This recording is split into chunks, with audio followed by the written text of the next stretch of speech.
According to AAA, Amy Wagner joining us this morning, and 35% of Americans will take a family vacation this year. How you book that trip can make a big difference between the kind of trip that makes great memories and the kind that, well, can create a Clark Griswold storyline for you. Absolutely. And, you know, a lot of those families will be flying. Yeah. Sometimes it's just easier if the kids are going to Disney or the beach. You know, from here in Cincinnati, that's a 10, 12-hour drive. Even so with all the flying, overpacked flights and all the craziness of the airlines right now, it still is the most convenient way. It is convenient, which is why, though, if you know just a few little tips, it'll be much easier. Okay. First of all, is book that flight first thing in the morning.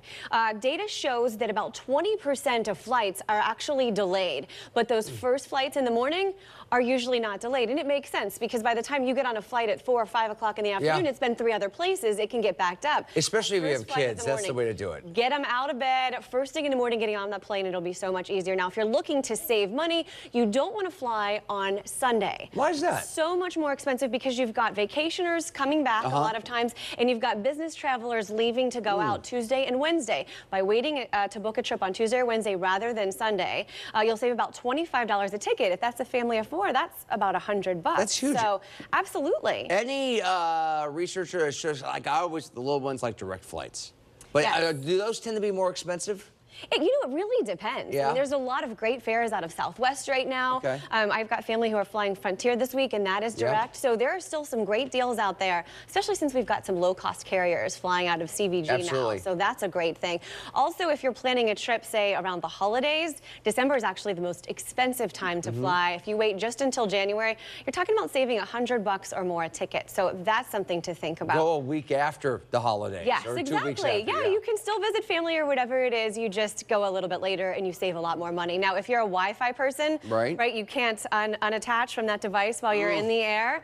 The best flights to take are either a Delta or a Southwest. I agree. I like the Delta. Yes, well, they're in the top 5 when it comes to Wi-Fi in the air as far as how much it works or how well it works. And I think all their flights are the most. I've never been on a Delta flight in the last 2-3 years where there have not been Wi-Fi in them. Yes, there's usually Wi-Fi available. Delta $16 a day, Southwest $8 a day. So, yes, another thing to do is pack a travel kit. They did some research with some flight attendants. Flight attendants said, you know what? And I don't know what the backstory is on here. I don't want to know, but don't bring your own neck pillow and blanket. Don't use the ones on the flight. So, no, but see, but they give them to you wrapped in plastic. I've heard that they take them out and maybe wash a little bit and then put them back in plastic. I don't know if that's true, but this is straight from flight attendants, so not for me. A noise-reducing headset and snacks. Flight attendants say, and we all know this, the size of snacks have been shrinking through the years. Well, if they're loaded even with free sodium anymore. and fat. Right, yeah, so bring your own snacks. That's a great thing. And now you also have to know your rights.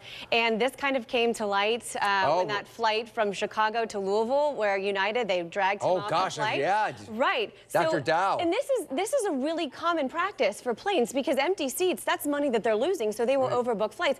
This is what you need to look at. If you have a little flexibility in your travel, you can really negotiate up to $10,000 now with Delta and United. Now, there are some fine print there, but things like vouchers, cash, restaurant vouchers, all those kinds of things are on the table. And another thing to know, if your flight is delayed, if it's less than an hour, they may not do anything. If it's 1 to 2 hours, you should ask for 200% of the cost of that leg of your trip.